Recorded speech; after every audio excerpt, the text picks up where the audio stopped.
Operation লাগবে, কি জিনিস? এই জিনিসটা নড়তেছে। এটা হচ্ছে পাকস্থলী থাকে না, পাকস্থলীর শেষ মাথা, ওই জায়গাটায় হচ্ছে একটা ইয়ে থাকে, স্প্রিংটার থাকে, ওটা মোটা হয়ে গেছে। মানে মনে করেন একটা ইয়ের মতো আর কি, দরজার মতো, ওটা মনে করেন মোটা হয়ে গেছে। খাবারটা যে নামবে, খাবারটা নামতে পারতেছে না, এগুলো বমি হচ্ছে। এটা শিশু সার্জারিতে পাঠাই দেবে। এই যে জিনিসটা দেখেন, এই যে এটাই সত্যি দেখতেছেন, এই যে এটাই কত মোটা, এটা কিন্তু থাকে না। আর পাকস্থলীর শেষ মাথাটা এত মোটা হয়ে গেছে। এই যে খাবার যাচ্ছে না, বমি হচ্ছে। এটা শিশু সার্জারিতে এটা অপারেশন করবে।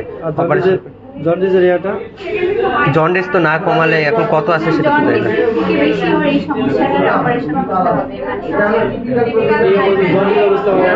জন্ডিস অবস্থাতে সার্জারি করে না। কোথায় হবে এটা? শিশু সার্জারিতেই হবে, আমাদের মেডিকেলেই হবে। রেফার করে দিচ্ছে, ওখানে নিয়ে যাবে।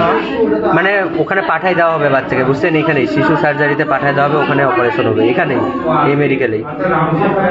কি সমস্যা হবে না? কিসের সমস্যা?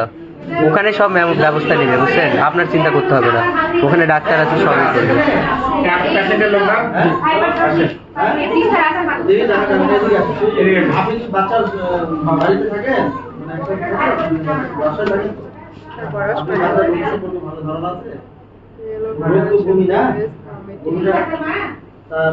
তাহলে তখন ভমিটিং হলে আমাকে চিন্তা করতে হবে পাইলোরিক।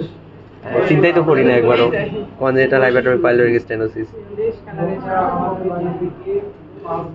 এটা প্রথম দেখলাম, এতদিন তো পড়ছি, এটা তো পাওয়া যায়। হ্যাঁ, এটাতেই অলিভ লাইক তো, কিন্তু এখন মাঝে মধ্যে গায়েব হয়ে যাচ্ছে আর কি, এদিক ওদিক যাচ্ছে। আসবে আসবে, এখানেই আসবে। এটাই আর কি, এদিক থেকে এদিকে যাচ্ছে, পেরিস্টালসিস হয়ে এখানে আছে। তাই তো, এই যে শেপটা,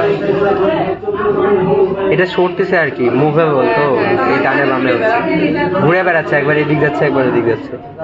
এই জায়গায় আর এই জায়গায় বেশি ফুলতেছে। হ্যাঁ, ওটাই জিনিসটা। আপনি কি বাচ্চা এই বাচ্চা সার্জারি করাতে হবে। করতে নিয়ে গেছিলাম, ওখানেও দেখলাম মানে ঘুরে বেড়ায়। এটা সার্জারি করবে, এটা পাঠায় দেওয়া হচ্ছে বাচ্চাকে ওখানে, যেখানে করা হবে। আমাদের মেডিকেলেই করবো। তারপর আবার খাইতে চায়।